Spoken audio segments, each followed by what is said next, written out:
हाँ जी, नमस्कार। कैसे हैं सब लोग? बढ़िया, मज़े में, आनंद में।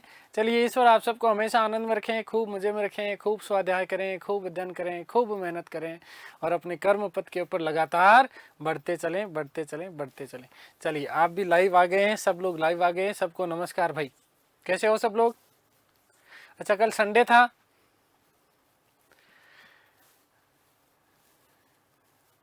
अच्छे से रिवीजन किया कि नहीं किया अब तक की जो क्लासें हुई है?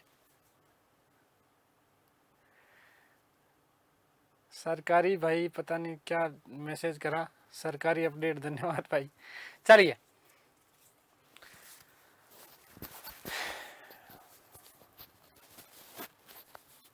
मैं बहुत ही बढ़िया हूँ, बहुत ही अच्छा हूँ, है ना, मज़े में हूँ। करें, स्टार्ट करें। चलिए, जहांगीर की बात कर रहे थे हम लोग हमारी पिछली क्लास में। अच्छे से अब अगले 1 घंटे तक बढ़िया मस्ती के साथ में पढ़ना है आप लोगों को। मैं क्लास के कमेंट देख रहा था, क्लास समाप्त होने के बाद में कुछ भाइयों ने और कुछ बहनों ने अच्छे अच्छे कमेंट किए। तो अच्छे अच्छे कमेंट इट मीन्स ये होता है मेरे लिए कि कुछ ना कुछ उन्होंने पूछा है ना। तो कुछ प्रश्न आए हुए थे। एक तो जैसे किसी ने पूछा था कि सर जो है तुजू के जहांगीरी को पूरा किसने किया था, लिखा किसने, ठीक है, उसकी बात करेंगे। एक किसी ने न्याय की जंजीर के बारे में चर्चा करी थी, ठीक है ना। तो वो बात भी अपन बेटा अभी करने वाले हैं, ठीक है। देखिएगा, ध्यान से सुनिएगा। तुजू के जहांगीरी की यदि हम बात करते हैं तो तुजू के जहांगीरी स्वयं जहांगीर के द्वारा लिखी गई थी, ठीक है ना। जहांगीर जो था वो बहुत पढ़ा लिखा आदमी था, ठीक है, बहुत ही पढ़ा लिखा व्यक्ति था। फारसी भाषा में इस ग्रंथ की रचना की गई थी। जहांगीर ने स्वयं इसकी रचना की। अपने प्रारंभिक जो 16 वर्ष का इतिहास था, अपने प्रारंभिक जो 16 वर्ष का इतिहास था शासक बनने के बाद में, उस 16 वर्ष के इतिहास को उसने स्वयं लिखा। आगे के जो 3 वर्ष का जो इतिहास था, इस 3 वर्ष के इतिहास को मोतमिद खां एक व्यक्ति थे, उनके द्वारा लिखा गया। और अंतिम रूप से इसको पूरा करने का श्रेय जाता है मोहम्मद हादी। क्या चीज है? मोहम्मद हादी का आप विशेष रूप से ध्यान रखिएगा। तो वस्तुतः यदि हम बात करते हैं तुजू के जहांगीरी की, तो तुजू के जहांगीरी को 3 लोगों ने लिख दिया। जहांगीर ने अपने प्रारंभिक 16 वर्षों का विवरण दिया है। उसके बाद उसके शासनकाल के अगले 3 वर्ष मोतमिद खान जी के द्वारा लिखे गए। और लास्ट में जो पूरा करने का जो श्रेय जाता है वो किसको जाता है? मोहम्मद हादी को। किसको? मोहम्मद हादी को। ये बात ध्यान रखना, ठीक है। आगे बात समझ में क्लियर है। दूसरा, न्याय की जंजीर की यदि हम बात करते हैं तो बेटा देखो, न्याय की जंजीर को लेकर के कुछ इस प्रकार की बातें प्रचलित हैं कि जहांगीर ने जो उसकी जो सामान्य जनता थी, इस सामान्य जनता की फरियाद सुनने के लिए जो राजमहल था, उस राजमहल की दीवार पर एक जंजीर, है ना, जंजीर का मतलब समझते हो क्या, है ना, लोहे की जंजीर लगा दी, ठीक है, इस प्रकार से, ठीक है। और इस जंजीर के अंदर ही जो है एक घंटा लगा दिया गया। क्या? एक घंटा लगा दिया गया और इसको आकर के कोई भी आदमी बजा सकता था, ठीक है। जैसे ही इसकी आवाज आती तो तुरंत प्रभाव से जो वहां पर जो अधिकारी जो नियुक्त होते थे वो तुरंत प्रभाव से जाते थे, उनसे मिलते थे और वो सारी बातें जहांगीर के समक्ष रखी जाती थी। या फिर कई बार जहांगीर स्वयं उस फरियादी की फरियाद सुनने के लिए स्वयं जाया करता था। तो न्याय की जंजीर के लिए कौन प्रसिद्ध है, ये प्रश्न भी बन सकता है आपका। तो न्याय की जंजीर के लिए याद रखिएगा कि जहांगीर प्रसिद्ध था। कौन प्रसिद्ध था? जहांगीर प्रसिद्ध था।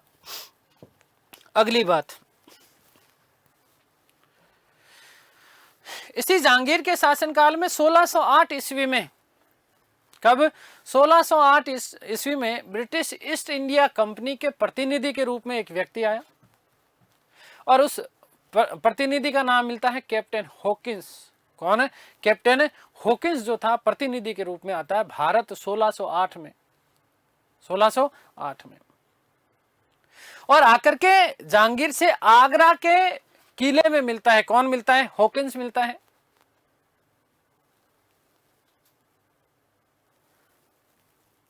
याद रखिएगा कि ब्रिटिश ईस्ट इंडिया कंपनी का प्रतिनिधि के रूप में आया है और भारत में अंग्रेजों के व्यापार को स्थापित करने के लिए वो जो है अनुमति लेना चाहता है, किससे? जहांगीर से। ऐसा कहा जाता है कि कैप्टन हॉकिंस जो थे वो तुर्की और फारसी भाषा के अच्छे ज्ञाता हुआ करते थे। उन्होंने आकर के तुर्की भाषा में बात करी जहांगीर से, और जहांगीर बड़ा प्रसन्न हुआ, और प्रसन्न होने के बाद में जहांगीर ने उसको दरबार में उसका सम्मान किया। उसे खान की उपाधि दी गई। कौन सी उपाधि दी गई? खान की उपाधि। ये प्रश्न पूछा जा सकता है कि जहांगीर ने हॉकिंस को कौन सी उपाधि प्रदान की थी, तो याद रखिएगा कि खान की उपाधि प्रदान की, और साथ ही साथ 400 का मनसब भी प्रदान किया गया। 400 का मनसब दिया, खान की उपाधि दी। 1608 ईस्वी में हॉकिंस एक हेक्टर नामक जहाजी बेड़े से भारत आता है, और यही 1608 ईस्वी में सूरत में अंग्रेजों की प्रथम व्यापारिक कोठी स्थापित कर दी जाती है। 3 साल तक ये भारत में रहा, 1608 से लेकर के 1611, लेकिन उस समय कुछ स्थितियां अलग थी। स्थितियां अलग क्या थी? ध्यान से सुनिएगा। क्योंकि उस समय भारत में व्यापारिक व्यक्तियों के रूप में सबसे ज्यादा जो प्रभाव था वो पुर्तगालियों का हुआ करता था। पुर्तगीज जो लोग थे, जैसा कि वास्को डी गामा विशेष रूप से भारत आते हैं 1498 में, कालीकट पहुंचते हैं। वहां का एक हिंदू शासक, हिंदू उसकी उपाधि है, जमोरिन, इसके शासनकाल में पहली बार आए थे 1498 में, दूसरी बार 1502 ईस्वी में आए थे। खैर, तो पुर्तगालियों का बहुत ज्यादा प्रभाव था किसके ऊपर? मुगलों के ऊपर। और एक तरीके से उन्होंने व्यापारिक अधिकार कर रखा था। तो इस स्थिति में अंग्रेजों को व्यापारिक फरमान प्रदान करना थोड़ा सा जहांगीर के लिए दूभर हो रहा था। तो जो सूरत में व्यापारिक कोठी इसके द्वारा जो स्थापित की गई थी, इस व्यापारिक कोठी को उसने वैधानिकता प्रदान नहीं की। हालांकि 3 साल दरबार में रहा, सारी चीजें रही, दोनों के बीच में संबंध भी काफी अच्छे थे, लेकिन ये सारी चीजें हो नहीं पाई। और अंततः 1611 में वो वापस चला जाता है। तो एक तो ये प्रश्न भी बन सकता है, जैसे है ना, कि अंग्रेजों की भारत में प्रथम व्यापारिक कोठी कब और किसके शासनकाल में स्थापित की गई? तो 1608 में की गई, जहांगीर के शासनकाल में। कहां पर बेटा जी? सूरत के। और मुगल शासक जहांगीर के दरबार में आने वाला प्रथम अंग्रेज, ये बहुत बार एसएससी में ये प्रश्न पूछा जा चुका है, तो इसका ध्यान रखना। विशेष रूप से कैप्टन हॉकिंस, जो कि हेक्टर नामक जहाजी बेड़े से, व्यापारिक बेड़े से आया था। उसके बाद यदि हम बात करते हैं तो 1615 ईस्वी में एक व्यक्ति और आया जिसका नाम था थॉमस रो स्मिथ। क्या नाम था बेटा जी? याद रखना, थॉमस रो स्मिथ। रो स्मिथ।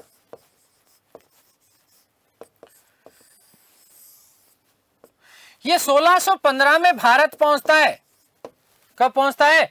1615 में भारत पहुंचता है, और जनवरी 1616 में, याद रखिएगा क्या चीज, जनवरी 1616 ईस्वी में जहांगीर का दरबार लगा हुआ था। और जहांगीर का दरबार कहां पर लगा हुआ था? अजमेर में। अजमेर का मैगजीन का जो दुर्ग है, इस मैगजीन के दुर्ग में जहांगीर का दरबार लगा हुआ है। बात जनवरी 1616 की है। देखो, 2 प्रश्न बनते हैं, इसे विशेष रूप से ध्यान रखिएगा कि भारत कब आया थॉमस रो स्मिथ? 1615 में। जहांगीर के दरबार में कब गया है? 1616 ईस्वी में। और कहां पर मिला? आगरा के दरबार, माफ कीजिएगा, अजमेर दरबार। कहां?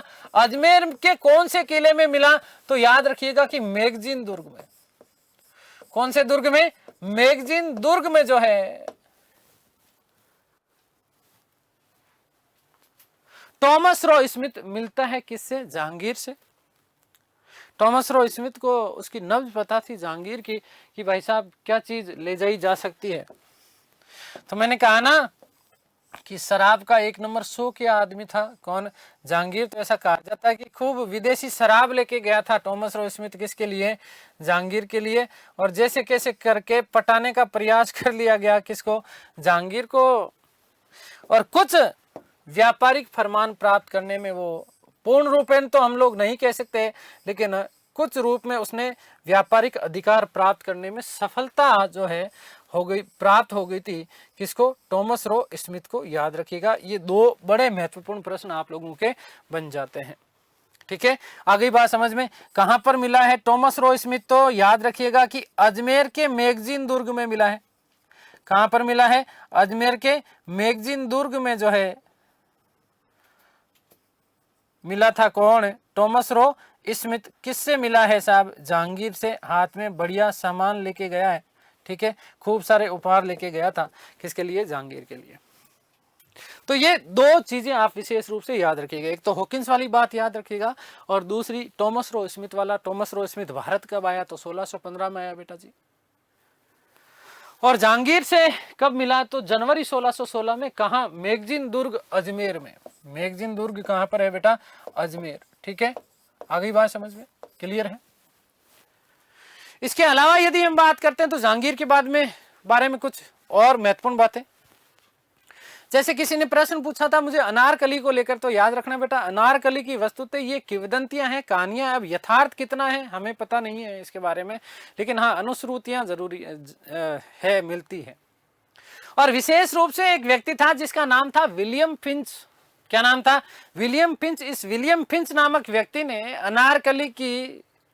अनारकली का उल्लेख किया है। किसने? विलियम फिंच ने, जो कि यूरोपीय इतिहासकार हुए। जहांगीर को फलों के राजा आम का बहुत ज्यादा शौक था, और जहांगीर का काल जो है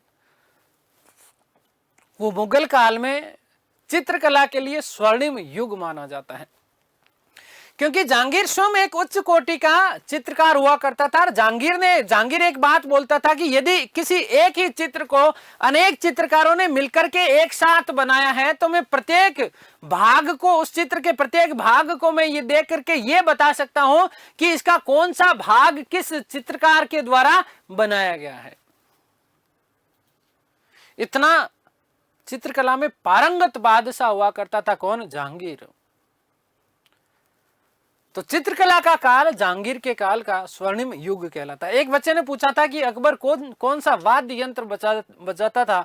तो याद रखिएगा बेटा, नगाड़ा। चलिए खैर, ये तो बातें हो गई। अब इसके अलावा कुछ चीजें आपको और याद रखना। देखो, मुगल काल की यदि हम बात करते हैं तो मुगल काल में पहला ऐसा शासक था। कौन? जहांगीर, जिसने सिक्कों के ऊपर जो है अपनी खुद की तस्वीर खुदवाई, और स्वयं के साथ में, भाई सिक्कों के ऊपर खुद की तो तस्वीर खुदवाई, जो खुदवाई, इसके साथ में जहांगीर अकेला आएगा क्या? नूर भी तो आएगी ना, कि नूर के बिना कुछ हो सकता है क्या? नहीं हो सकता है। तो जहांगीर के साथ में नूर जहां का भी चित्रण मिलता था, किसके ऊपर? सिक्कों के ऊपर। और नूर को वहां पर हाथ में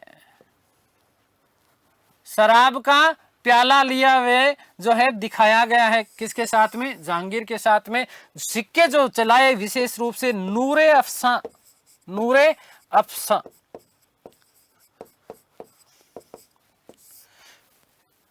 कौन सा सिक्का? नूरे अफसा नामक कुछ सिक्के, चांदी के सिक्के भी इसने चलाए थे। हालांकि यदि हम बात करते हैं, कुछ चीजें और मिलती है प्रामाणिक रूप में, और प्रामाणिक रूप में एक चीज और याद रखिएगा कि 1601 में जब अकबर ने असीरगढ़ के ऊपर विजय प्राप्त की थी, और असीरगढ़ विजय के उपरांत ऐसा कहा जाता है कि अकबर ने एक सिक्का जारी किया। उस सिक्के के ऊपर वे एक बाज के साथ घोड़े पर चढ़े हुए उसको दिखाया है। अब यथार्थ रूप में, वास्तविक रूप में ये जो सिक्का था, वो ज्यादातर इतिहासकार ऐसा मानते हैं कि ये जहांगीर के द्वारा प्रचलित किया गया, और इसीलिए शायद ये बात कही जाती है कि मुगल काल का प्रथम ऐसा शासक था जिसने सिक्कों के ऊपर स्वयं अपनी तस्वीर बनाई। वो कौन था? जहांगीर था। कौन था? जहांगीर। इसके अलावा अकबर ने अपने शासनकाल के 50वें वर्ष, अपने शासनकाल के 50वें वर्ष मतलब 605 ईस्वी में कुछ सिक्के ऐसे प्रचलित किए थे जिन सिक्कों के ऊपर राम व सीता की मूर्ति, राम व सीता का अंकन था और साथ ही साथ देवनागरी में एक शब्द लिखा हुआ था राम सिया। तो यह प्रश्न भी पूछा जा सकता है कि राम व सिया प्रकार के सिक्के चलाने का श्रेय किसको जाता है। तो याद रखिएगा कि राम व सिया प्रकार के सिक्के भी जो किसको चलाने का श्रेय जो जाता है वो किसको जाता है, महान अकबर को। थोड़ी सी यदि हम बात करें जहांगीर की धार्मिक नीतियों की, तो याद रखें कि 1612 में इसने पहली बार रक्षाबंधन का पर्व बड़ी धूमधाम के साथ में मनाना प्रारंभ किया था। किसने, जहांगीर ने। हिंदुओं से काफी जो है प्रभावित हुआ करता था। एक व्यक्ति का उल्लेख मिलता है जिसका नाम है जदरूप। जदरूप नामक हिंदू था और उस हिंदू से जहांगीर बहुत ज्यादा प्रेम किया करता था। एक तरीके से पहला एक व्यक्ति यह भी है जिसने हिंदुओं के लिए अलग जज की नियुक्ति की। हिंदुओं के जो मामले जो सुनवाई किए जाते थे उसके लिए अलग हिंदू न्यायाधीश बिठाने की व्यवस्था की गई थी। किसके द्वारा, जहांगीर के द्वारा। और एक व्यक्ति का नाम मिलता है जिसका नाम है श्रीकांत। इस श्रीकांत नामक हिंदू को हिंदुओं का जज नियुक्त किया गया था। किसके द्वारा, जहांगीर के द्वारा। किसके द्वारा, जहांगीर के द्वारा। और एक चीज और याद रखिएगा बेटा कि एक कुछ धार्मिक कट्टरता का भी उदाहरण हालांकि जहांगीर का मिलता है। ऐसा कहा जाता है कि राजौरी के हिंदुओं को मुस्लिम लड़कियों के साथ में विवाह करने पर जहांगीर ने उन्हें दंड दिया था। एक कांगड़ा विजय की गई थी। कांगड़ा हिमाचल प्रदेश की यदि हम बात करते हैं तो कांगड़ा विजय का उत्सव जो है जहांगीर ने गायों को कटवा करके जो है मनाया था।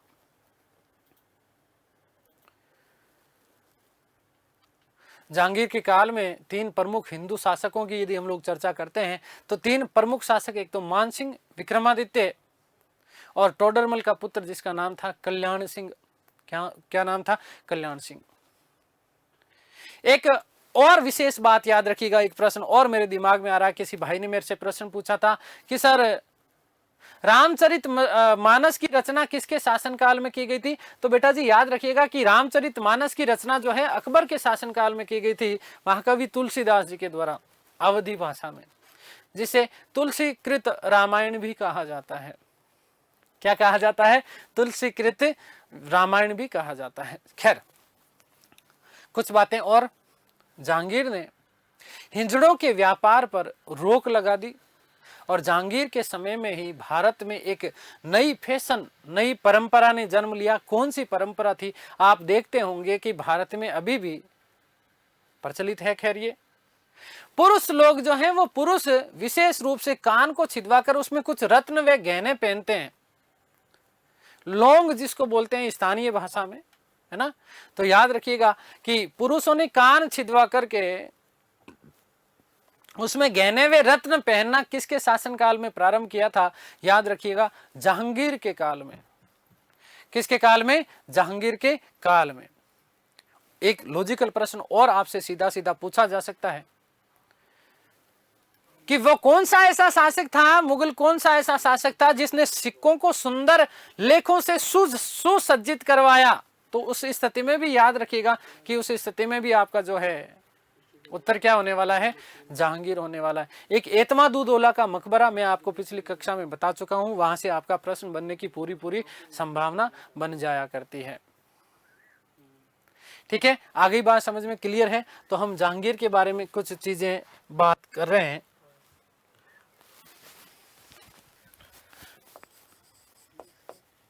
जहांगीर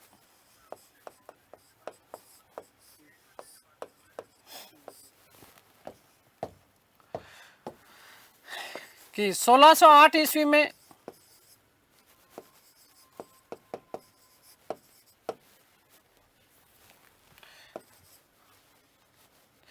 कैप्टन हॉकिंस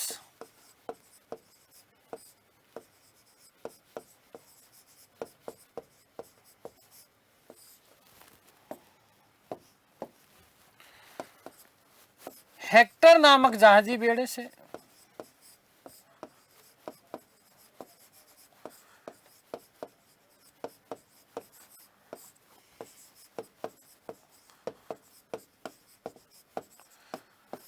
भारत पहुंचा।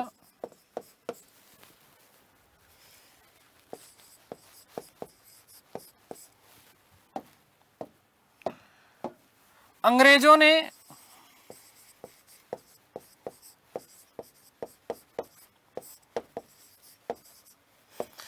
1608 ईस्वी में ही जहांगीर के काल में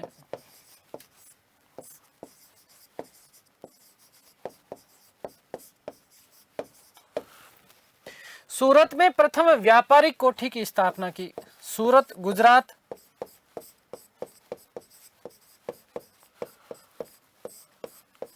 में व्यापारिक कोठी की स्थापना की।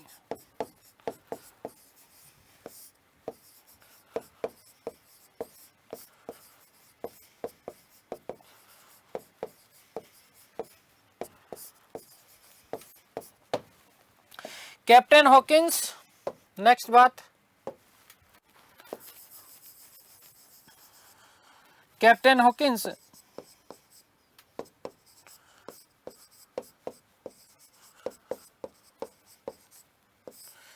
1608 ईस्वी में ही आगरा के दरबार में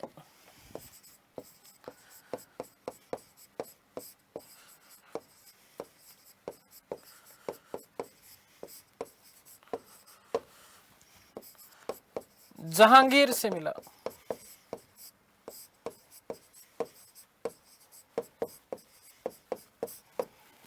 जहांगीर ने हॉकिंस को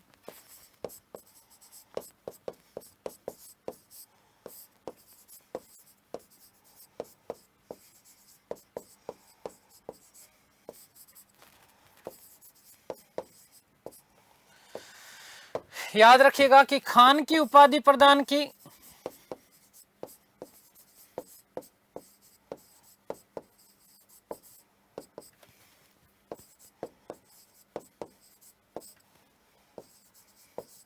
वह 400 का मनसब प्रदान किया।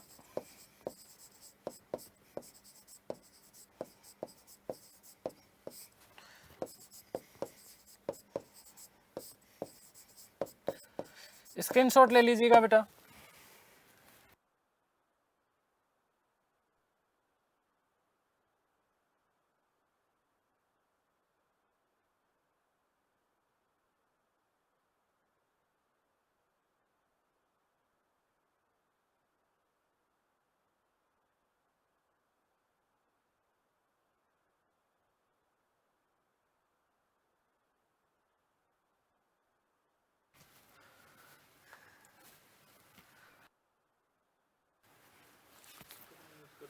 सही चल रहा है बेटा? क्लास में कोई दिक्कत तो नहीं है? हाँ, इंग्लिश खान, बिल्कुल बेटा। क्लास बराबर चल रही है ना? कोई दिक्कत तो नहीं हो रही है? बीच में थोड़ा सा कुछ टेक्निकल इश्यू हो गया था बेटा, है ना, तो हल्का सा बफर हुआ होगा। छाप लिया? अरे वाह, क्या बात है रुकमा जी, ठीक है। अभी बेटा मनसब में बता दूंगा थोड़ा सा, ठीक है? आगे की क्लासों में हम थोड़ी सी मनसब की बात कर लेंगे बेटा, चिंता मत करो। याद भी हो गया बेटा। डेयरी उत्पादन सिंधु घाटी सभ्यता का क्या मसला है? तो ये मसला कुछ ऐसा है कि अभी हाल ही में गुजरात से एक स्थल मिला है, ठीक है ना, वहां से कुछ डेयरी उत्पादन से संबंधित कुछ साक्ष्य मिले हैं, ठीक है ना, कि डेयरी का उत्पादन भी वहां पर होता होगा। ठीक है, ठीक है।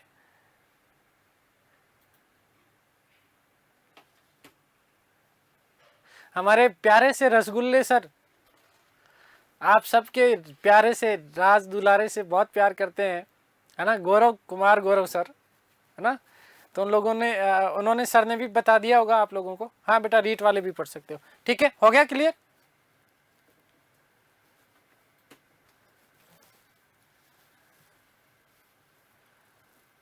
सोलह सौ आठ 9 दोनों मिलता है बेटा, है ना, 1608 में पहुंच गया था वो।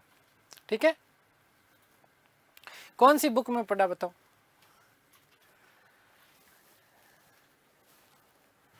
चलिए ठीक है, आगे चलते।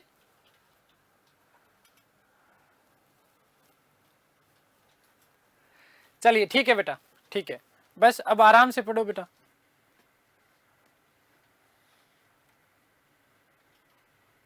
बेटा मनसब आगे समझाऊंगा मैं, है ना, ठीक है। मनसब का मतलब ये था जात और सवार के आधार पर उसका वेतन तय करते थे, है ना। पद या सोपान फारसी भाषा का शब्द है मनसब, जिसका शाब्दिक अर्थ होता है पद या सोपान। ठीक है, आगे बात समझ में क्लियर है। लूसेंट बेटा पुस्तक नहीं है, लूसेंट गाइड है बेटा, तुम समझा दिया मैंने आपको। चलिए याद रखिएगा कि जहांगीर के काल में ही, इसीलिए तो मैंने पूछा कौन सी पुस्तक में पढ़ा। पुस्तक का मतलब ये समझते हो ना, पुस्तक का मतलब ये होता है किसी जैसे बोर्ड में चलती हो, किसी जो है यूनिवर्सिटी के उसमें चलती हो, ठीक है ना, वो पुस्तक होती है। ठीक है बेटू, चलिए अब पढ़ाई करो, अब पढ़ाई कर लो बेटा, ठीक है। चलिए जहांगीर के काल में ही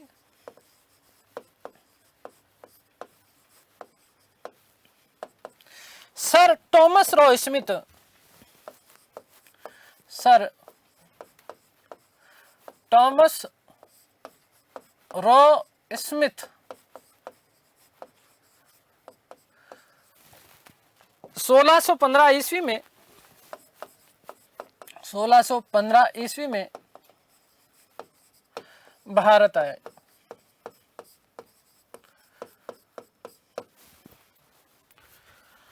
तथा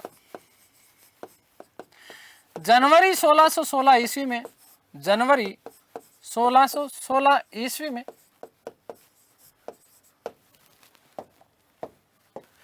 मैगजीन दुर्ग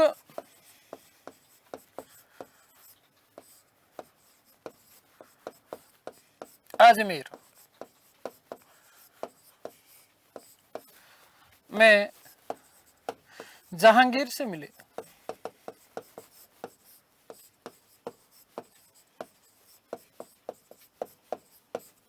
किससे मिले? जहांगीर से। नेक्स्ट, संपूर्ण मुगल काल में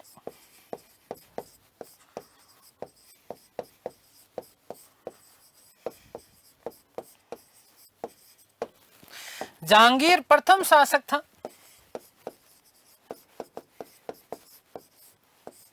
जहांगीर प्रथम शासक था जिसने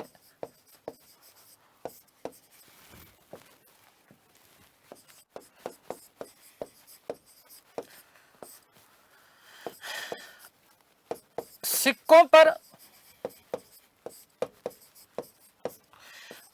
अपनी तस्वीर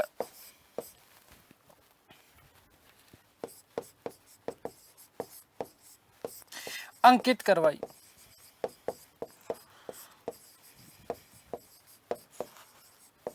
ठीक है, उसके कई सिक्कों पर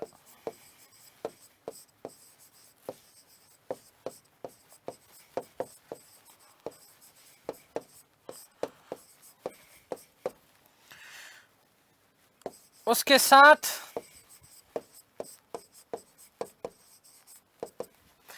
नूर जहां का अंकन भी मिलता है। शराब का प्याला लिए, ठीक है।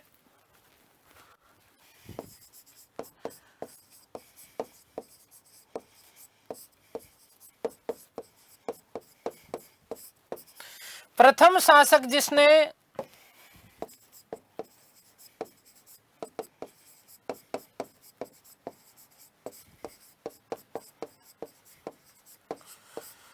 सिक्कों को सुसज्जित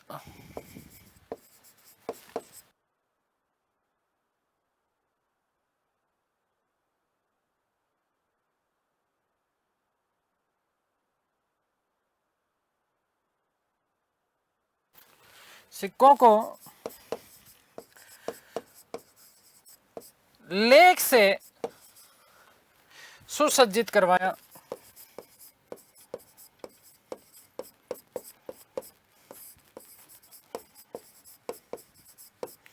ठीक है, आगे बात समझ में क्लियर है बेटा? नोट,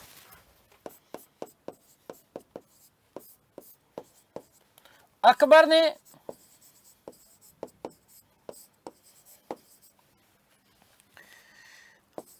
अपने शासन के 50वें वर्ष, अपने शासनकाल के 50वें वर्ष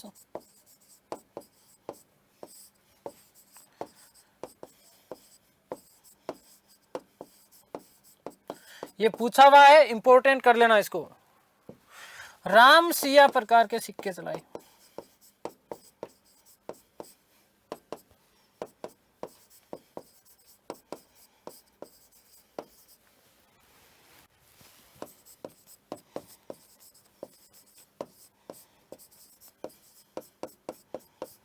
भगवान राम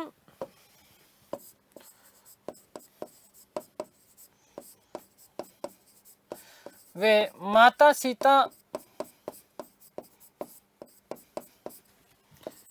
के चित्र का अंकन करवाया।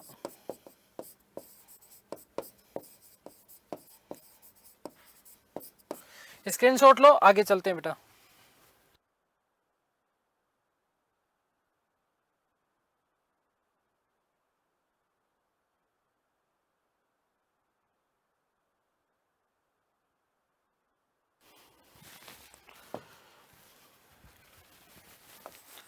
नेक्स्ट, जहांगीर ने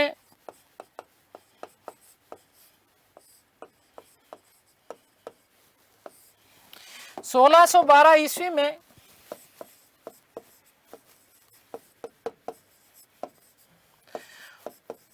रक्षाबंधन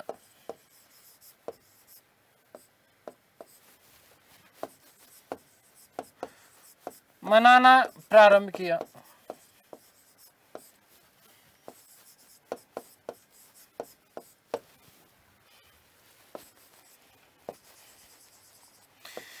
हिजड़ों के व्यापार पर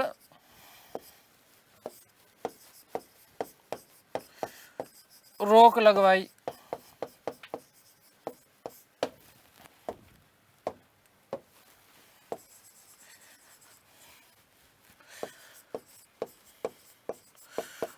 पुरुषों में एक नई फैशन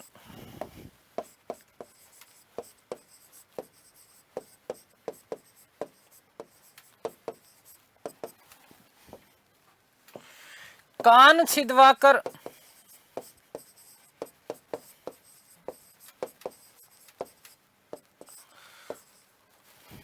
उसमें रत्न आभूषण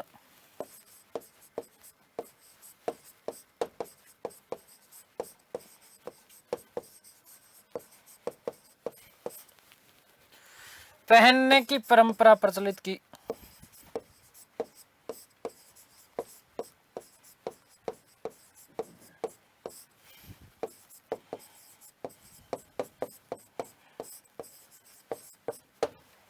नेक्स्ट, हिंदुओं के लिए, हिंदुओं हेतु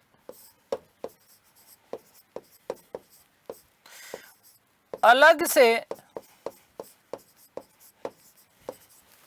श्रीकांत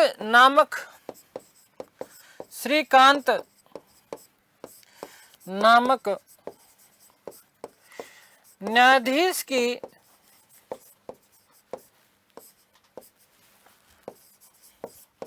नियुक्ति की।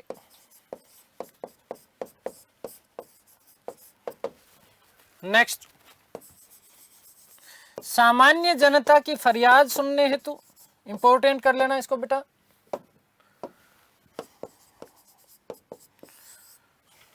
सामान्य जनता की फरियाद सुनने हेतु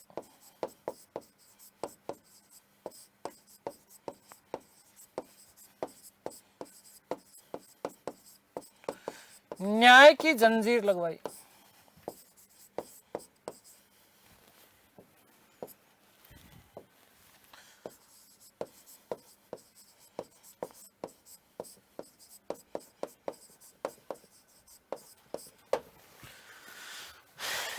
लास्ट बट नॉट लीस्ट कि जहांगीर को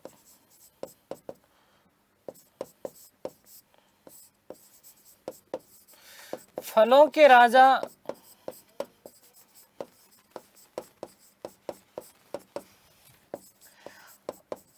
आम का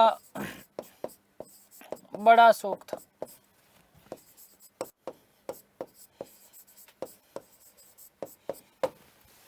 स्क्रीनशॉट लो बेटा।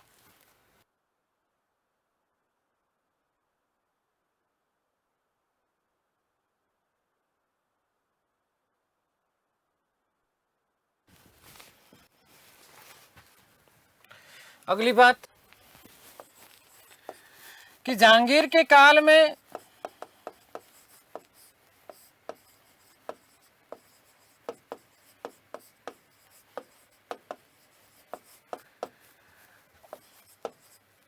तंबाकू पुर्तगाल से भारत आई।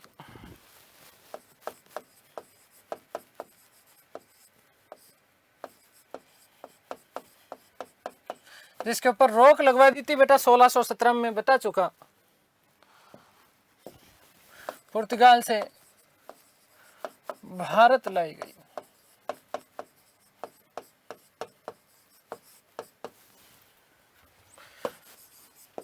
तुझू के जहांगीरी।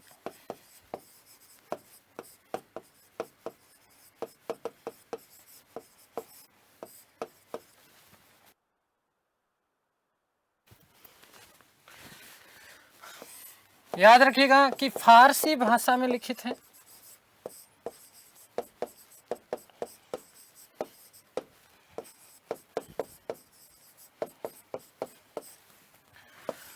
प्रारंभिक 16 वर्षों का इतिहास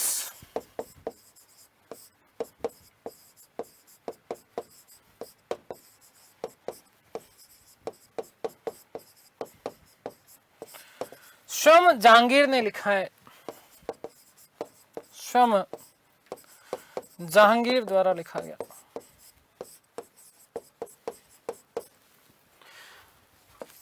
अगले 3 वर्षों का इतिहास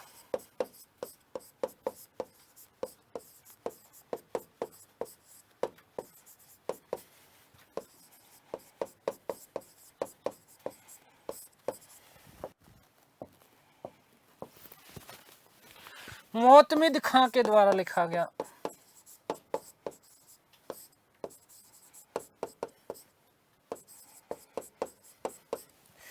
जबकि इसे पूरा कराने का श्रेय मोहम्मद हादी को जाता है। जबकि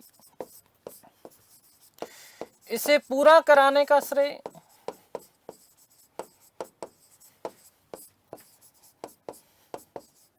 ये प्रश्न बहुत बार पूछ लिया गया, याद रखना।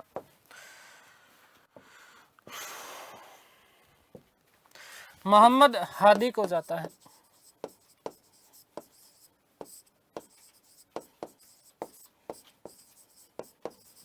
और एक बात यहां साइड में लिख रहा हूं मैं कि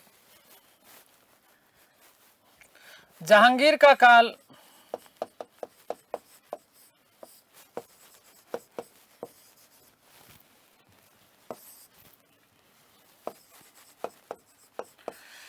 मुगल चित्रकला का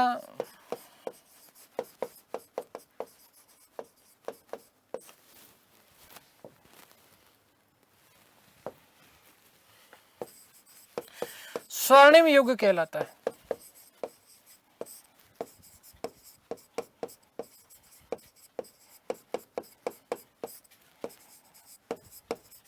जहांगीर कंप्लीट। स्क्रीनशॉट लो, खत्म करो और शाहजहां पढ़ते हैं।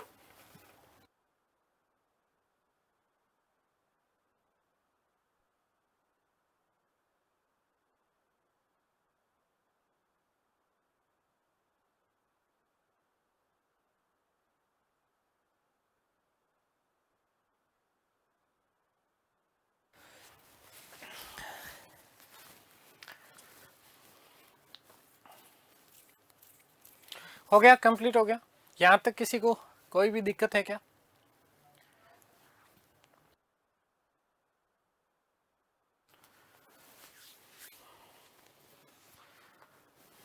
अरे लिख भी लिया, क्या बात है बेटा। गौरव सर 5 बजे उठा देते हैं ना। गौरव सर की तो बात ही अलग है बेटा, हमारा शेर है वो, है ना।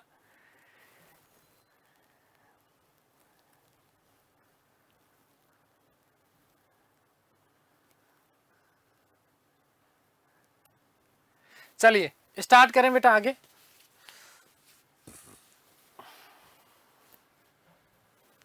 आगे चले।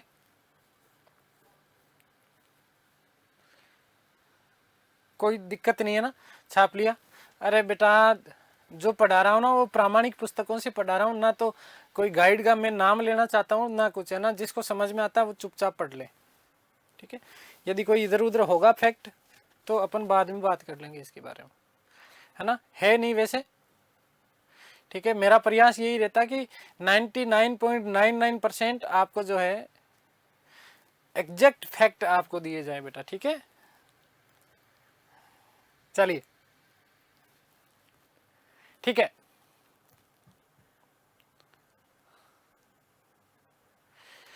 चलिए आगे चलते हैं, बात करते हैं शाहजहां की।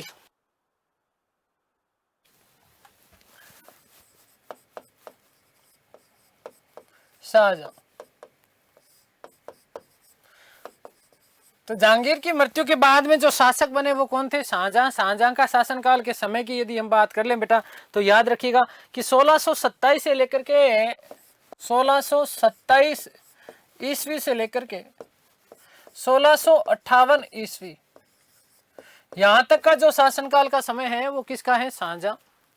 अब देखो ध्यान से सुनना, यदि मुगल कालीन शासकों से प्रश्न यदि आपका आता ना बनता है ना बेटा, तो वहीं तक बनेगा, कहां तक? जहांगीर तक। इसलिए थोड़ा सा मैंने डिटेल में आप लोगों को बता दिया है, ठीक है। शासकों से यदि प्रश्न बनता है तो जहांगीर तक, है ना। और स्थापत्य कला वगैरह से प्रश्न बनता है तो विशेष रूप से हुमायूं का मकबरा मैं आपको बता चुका, पढ़ा चुका, अकबर का मकबरा आपको पढ़ा चुका, एतमाद-उद-दौला का। तो मुगल कालीन स्थापत्य कला भी एक तरीके से मैं आपके साथ के साथ ही करवा रहा हूँ, अलग फिर ये मैं सोच रहा हूँ साहब अलग से नहीं करवाया। जो मुख्य मुख्य जो इमारतें और जो बनाई गई थी तो उसके बारे में मैं आपको एक बार और जो है थोड़ी डिटेल दे दूंगा कि कौन सी इमारत कहाँ है और किसके शासनकाल में बनाई गई है, ठीक है बेटा जी, याद रखना। क्योंकि एक साथ दो टॉपिक चल रहे हैं, एक केवल शासक वाला टॉपिक ही नहीं चल रहा है, दो टॉपिक साथ में चल रहा है। स्थापत्य कला भी आपके साथ में चल रही है, जो जो चीजें महत्वपूर्ण थी हमने बात कर ली है, ठीक है। बाबर द्वारा लगाए गए बाग की भी हम बात कर चुके, पता लग रहा है ना आप लोगों को। चलिए शाहजहां के शासनकाल की बात करते हैं तो 1627 से लेकर के 1658 तक का जो शासनकाल का समय है वो किसका है? शाहजहां का। इसका जन्म 5 फरवरी 1592, पिताजी जहांगीर, माताजी का नाम जगत गोसाई, जोधाबाई, मेवाड़ के राजा मोटा राजा उदय सिंह की पुत्री जगत गोसाई, जो जोधाबाई के नाम से विख्यात थी। इसके विवाह की हम लोगों ने बात करी नूरजहां के साथ में, जो कि आसफ खां, नूरजहां का छोटा भाई, बड़ा भाई आसफ खां, और उसकी पुत्री थी जिसका नाम था अर्जुमंद बानो बेगम, जो कि इतिहास में मुमताज के नाम से महल हुई, मुमताज के नाम से प्रसिद्ध हुई, है ना। मुमताज महल, किस नाम से? मुमताज महल। किस नाम से प्रसिद्ध थी? मुमताज महल के नाम से प्रसिद्ध थी। याद रखिएगा कि 1631 ईस्वी में शाहजहां के मात्र 14वें बच्चे को जन्म देते समय बुरहानपुर में इनकी मृत्यु हो जाती है। और याद में फिर क्योंकि मुम तो चली गई और केवल ताजमहल बच गई, और इसीलिए शाहजहां ने इनकी याद में ताजमहल का निर्माण करवाया। किसका निर्माण करवाया? ताजमहल का निर्माण करवाया। याद रखिएगा दोस्तों, मुगल काल में मुगल स्थापत्य कला का स्वर्णिम युग कहलाता है। किसका शासनकाल? शाहजहां का शासनकाल। तो मुमताज महल की याद में ताजमहल का निर्माण करवाया गया था। किसके द्वारा? शाहजहां के द्वारा। अभी जिन लोगों ने ताजमहल नहीं देखा है उनको भी दिखाने वाला हूं। स्थापत्य में इस प्रकार से उसने कार्य किया कि इसका जो काल है वो मुगल कालीन स्थापत्य कला को की चरमोत्कर्ष सीमाओं को पार कर गया, इसलिए स्वर्णिम युग कहलाता है। चारों तरफ अब तक जितनी भी इमारतें बनी हुई थी उन सभी समस्त इमारतों में सफेद संगमरमर लगाने का उसने कार्य करना प्रारंभ किया। जो इमारतें जहांगीर और अकबर ने लाल पत्थर में बनी हुई पाई थी, उन्हीं इमारतों को वो सफेद करता हुआ मर गया। कौन? शाहजहां। ये किसके लिए प्रचलित है? याद रखिएगा, शाहजहां के लिए प्रचलित है कि सफेद संगमरमर से सबसे ज्यादा इमारतें किसके शासनकाल में बनी? तो एक अद्भुत नमूना इस विश्व का अभी मैं आप लोगों को दिखाने वाला हूं। 1627 में जब जहांगीर की मृत्यु हुई, उस समय ऐसा कहा जाता है कि शाहजहां जो था वो दक्षिण में था, और शाहजहां ने, क्योंकि अनेक षड्यंत्र हुए थे जहांगीर के शासनकाल के अंतिम समय में, नूरजहां ने भी खूब षड्यंत्र करे, और इधर इसका शाहजहां का ससुर आसफ खां उसने भी खूब षड्यंत्र करे। खुसरो का काम पहले ही तमाम हो चुका था, मैं आपको बता चुका बेटा जी। खुसरो को लेकर के कोई भी किसी भी प्रकार का डाउट मत रखना। जिन जिन को ऐसा लगता है कि साहब राजस्थान जीके में ये बात, क्योंकि मैं बता चुका, आपको कम से कम 10 प्रमाण दे दूंगा, और या फिर आप पुस्तकें यदि देखना चाहें तो आप देख लीजिए, जहां बहुत स्पष्ट शब्दों में लिखा हुआ है कि बुरहानपुर के किले में खुसरो की हत्या शहजादा खुर्रम के द्वारा की गई थी, और इसीलिए जहांगीर उससे नाराज भी हो गया था।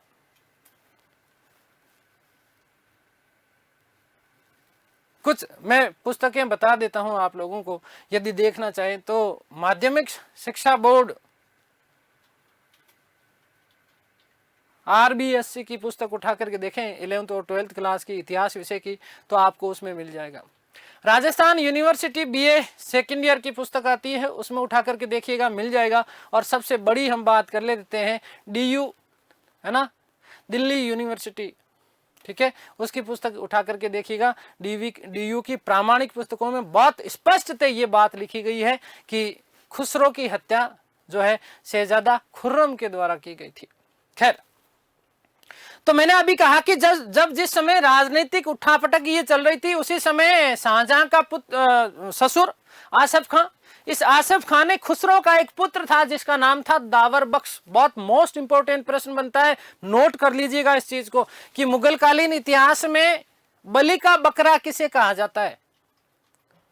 तो इस आसफ खान ने खुसरो के बेटे दावर बख्श को तख्त पर बिठा दिया, आगरा के तख्त पर, और कूटनीतिक चाल चली, क्योंकि शाहजहां दक्षिण भारत में था।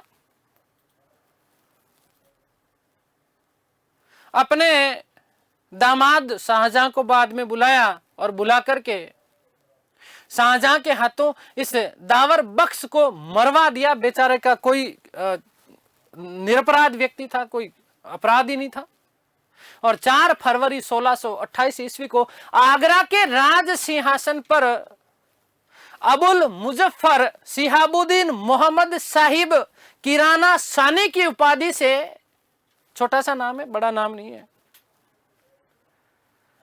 शाहजहां का राज्याभिषेक करवा दिया गया। इस बेचारे दावर बख्श को बीच में यूं ही बलि का बकरा बना दिया गया। इसीलिए मुगल कालीन इतिहास में खुसरो के बेटे दावर बख्श को, याद रखिएगा बेटा, किसको, दावर बख्श को बलि का बकरा कहा जाता है। ये आपको बताना जरूरी था। मैंने आपको बताया कि इसी आसफ खान की पुत्री अर्जुमंद बानो बेगम, और इस अर्जुमंद बानो बेगम के साथ में विवाह किया गया था, किसका, शाहजहां का। और इसी के लिए जब ये शाहजहां के 14वें बच्चे को पैदा कर रही थी, उसी समय उनकी क्या हो जाती है, मृत्यु हो जाती है। ऐसा कहा जाता है कि शाहजहां की जो मुमताज और शाहजहां की ये जो 14 संतानें थी, इन 14 संतानों में से केवल और केवल 4 पुत्र और 3 पुत्रियां ही जीवित बची। यदि हम बात करें तो जहानारा मोस्ट इंपोर्टेंट बनता है बेटा, जहानारा याद रखिएगा, क्योंकि आगे थोड़ी सी मैं आपको उत्तराधिकार संघर्ष बताने वाला हूं, और उत्तराधिकार संघर्ष के समय हम बात करेंगे कि औरंगजेब ने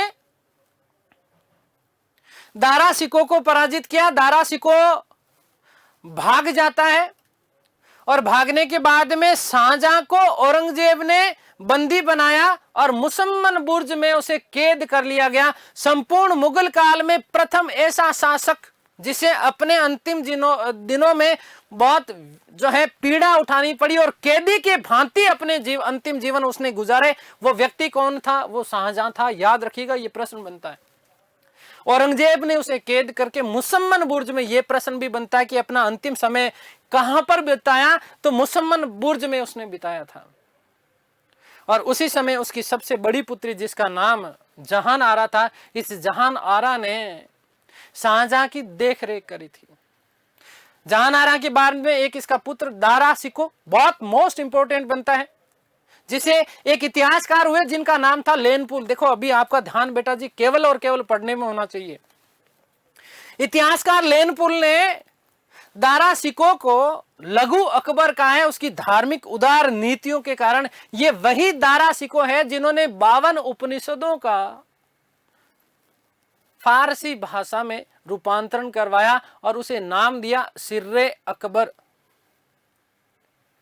तो जहानारा, फिर दारा सिको, उसके बाद रोशनारा उसकी पुत्री, फिर औरंगजेब, फिर सूजा, फिर मुराद और एक और पुत्री जिसका नाम था गोहनारा। तो केवल 7 ही ये संतानें उसकी जीवित थी, बाकी जो थी वो सारे के सारे समाप्त हो गए थे। तो याद रखिएगा एकमात्र ऐसा व्यक्ति है जिसने अपना जीवन काल, अंतिम जीवन काल जो है वो बंदी के रूप में बिताया था। किसने? शाहजहां ने। किसने? शाहजहां ने। ये मोस्ट इंपोर्टेंट आपका प्रश्न बन जाता है, इसका विशेष रूप से आप ध्यान रखिएगा। शाहजहां की मृत्यु हो जाती है 1666 में, और 1666 में मृत्यु होने के बाद में, क्योंकि अपने जीवन काल के 8 वर्ष 1658 से लेकर के 1666 ईस्वी का जो समय था उसने बंदी के रूप में व्यतीत किया मुसम्मन बुर्ज में। वो बैठा बैठा ताजमहल को निहारता रहता था और उसे ऐसा लगता था कि मेरी मुमताज मेरी आंखों के सामने वहां आराम फरमा रही है। निहारता रहता था उसकी समाधि को। तो मुसम्मन बुर्ज से सीधा सीधा दिखाई देता है आपका कौन सा? ताजमहल। और जब उसकी मृत्यु हो जाती है तो मुमताज महल की कब्र के पास में ही उसे क्या कर दिया जाता है? दफना दिया जाता है। क्या कर दिया जाता है? दफना दिया जाता है। कुछ तस्वीरें मैं आपके साथ में ताजमहल की साझा कर रहा हूं, देखिएगा।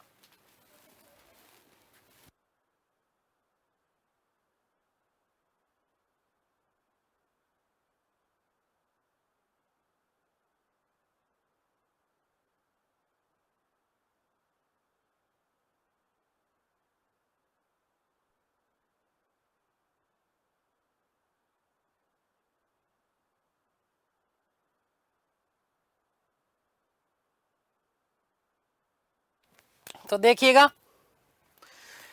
मुमताज वह ताज, ताजमहल की छवि आपके सामने, बिल्कुल सफेद संगमरमर से निर्मित, पूर्णतः शुद्ध संगमरमर से निर्मित मुगल काल की प्रथम इमारत, जिसमें पूर्ण रूपेण सफेद संगमरमर है। आगे बात समझ में क्लियर है? बहुत सुंदर है, बहुत भव्य है। 4 मीनार पद्धति का प्रयोग किया गया है। कौन सी का? 4 मीनार पद्धति आप देख रहे होंगे। ये एक मीनार, ये एक मीनार, ये एक, ये और एक ये 4 मीनारें पास में जब बनाई जाती थी तो इसी को हम क्या बोलते हैं? 4 मीनार पद्धति हम लोग बोलते हैं।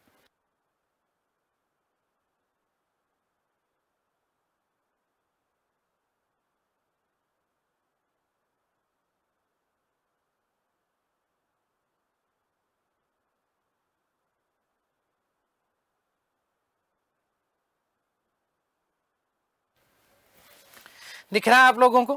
कुछ और तस्वीरें ये देखिएगा। अब देखिए कितना भव्य है, कितना सुंदर है, ये है ना अजूबा। यदि हम बात करें ताजमहल की, तो ताजमहल का निर्माण आगरा में यमुना नदी के दाहिने किनारे पर 1631 में प्रारंभ हुआ और लगभग 22 वर्ष, माफ कीजिएगा, 22 वर्ष लगे। 1653 में इसका निर्माण पूर्ण रूपेण जो है पूर्ण हो गया था। ऐसा कहा जाता कि 9 करोड़ रुपए की उस समय लागत आई। और इसी ताजमहल को एक इतिहासकार हुए जिनका नाम था हेवेल। इन हेवेल महोदय ने भारतीय नारीत्व की साकार प्रतिमा कहा है किसको?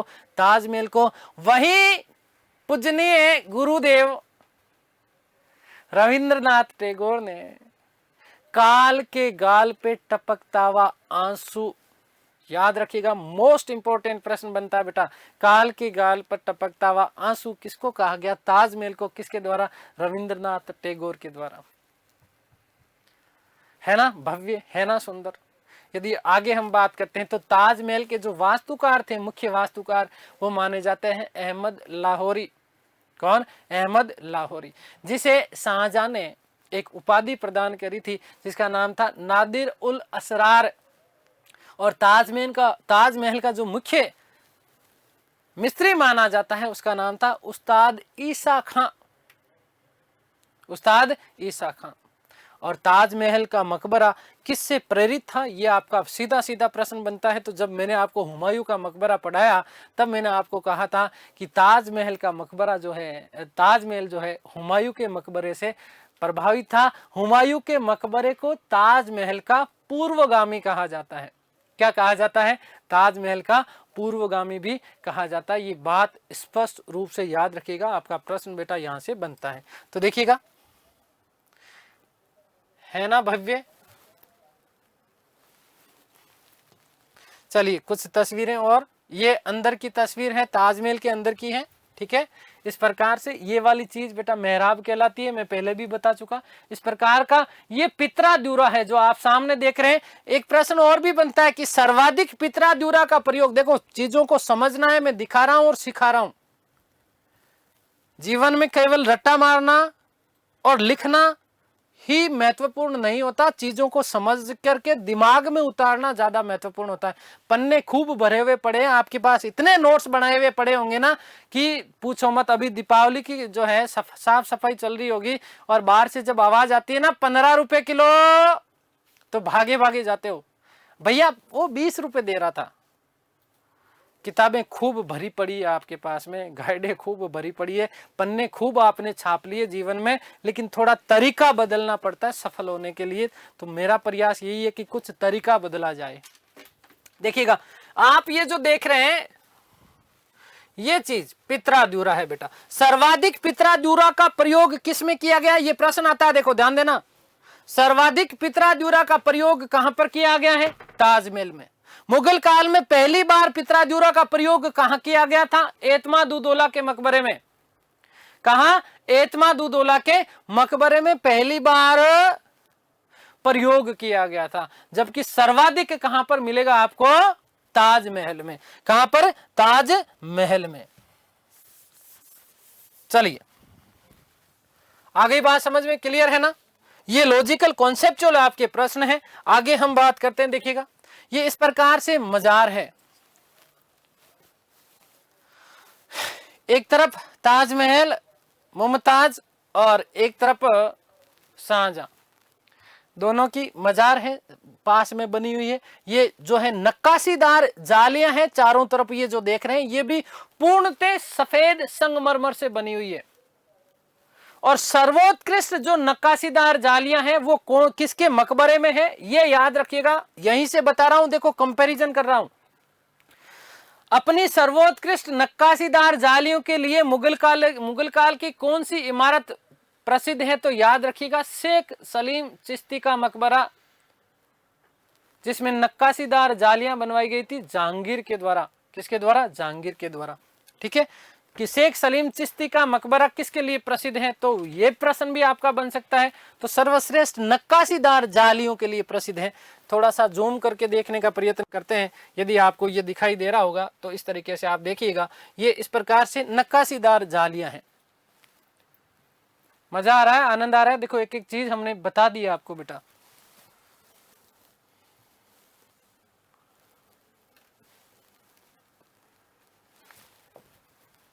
ये इस प्रकार से कब्र है। ठीक है, ये भी आपका देखो, ये पित्रा-द्यूरा का भाग है। ये जो आप देख रहे हैं ना, ये देखो फूल और पत्तियां बनी हुई है अलग अलग। मैंने आपको पिछली क्लास में कहा था, मैंने कहा कि गहरे हरे व लाल रंगों का प्रयोग सर्वाधिक किया जाता था। समझ रहे हैं? तो ये देखिएगा इस प्रकार से फूल पत्तियां हैं, ये बिल्कुल इस प्रकार से जो ये नक्काशी की गई, ये भी पित्रा-द्यूरा का प्रयोग है बेटा जी। किसका प्रयोग है? पित्रा-द्यूरा का प्रयोग है।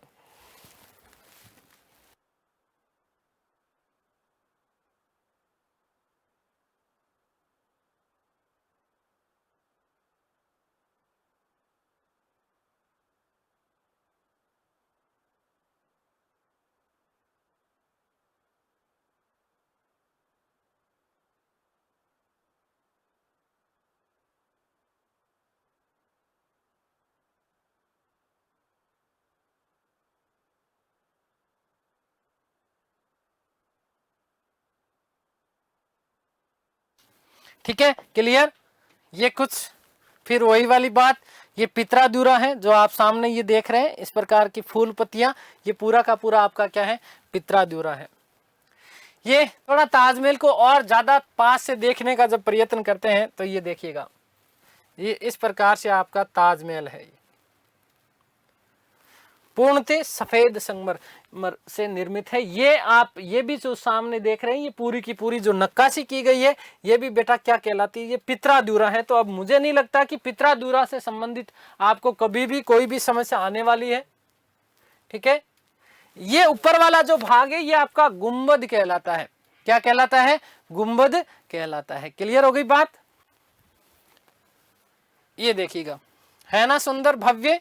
चलिए अंतिम तस्वीर और दिखा देता हूं आपको। ये देखो, ये जो है क्या है, ताजमहल है।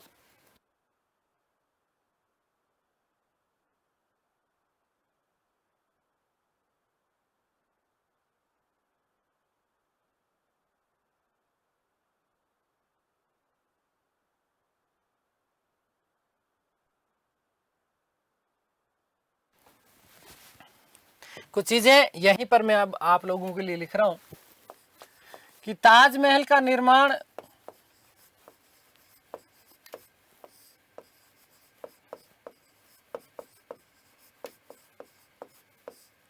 1631 ईस्वी में प्रारंभ होकर के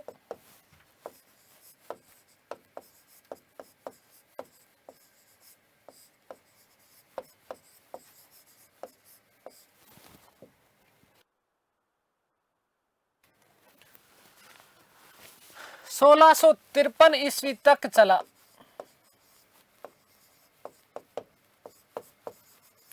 याद रखिएगा कि 9 करोड़ की इसमें लागत आई,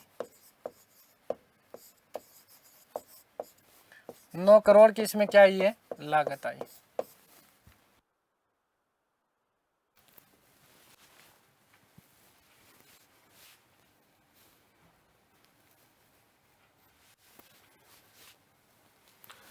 मुख्य वास्तुकार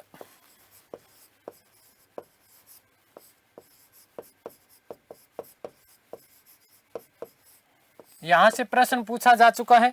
ठीक है, तो याद रखिएगा कि मुख्य वास्तुकार इसके कौन थे, तो अहमद लाहौरी, अहमद लाहौरी। और इस अहमद लाहौरी को शाहजहां ने एक उपाधि प्रदान की थी बेटा जी, कौन सी, नादिर उल असरार,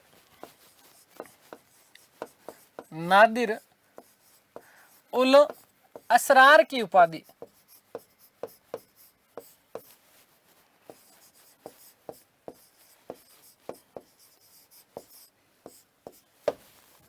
जबकि एक चीज और याद रखिएगा कि इसमें जो है मुख्य मिस्त्री कौन थे, उस्ताद ईसा खां,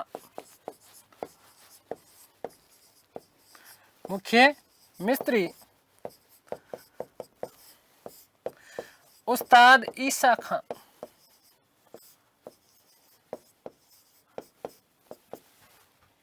ईसा खां। ठीक है, क्लियर।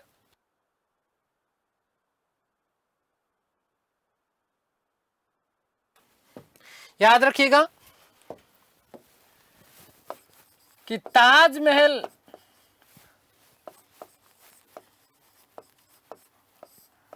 हुमायूं के मकबरे से, हुमायूं के मकबरे से प्रेरित था। इसीलिए हुमायूं के मकबरे को क्या कहा जाता है, ताजमहल का पूर्वगामी कहा जाता है। पूर्ण रूपेण शुद्ध सफेद संगमरमर से निर्मित,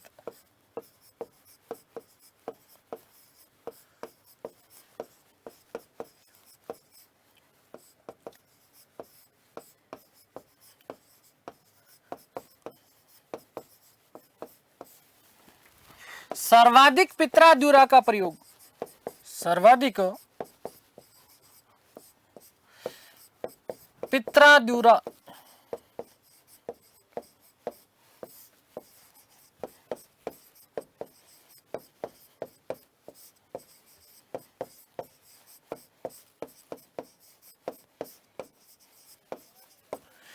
चार मीनार प्रणाली,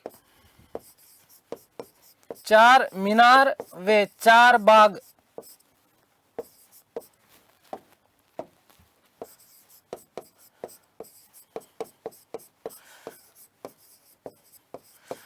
पद्धति का प्रयोग किया गया है।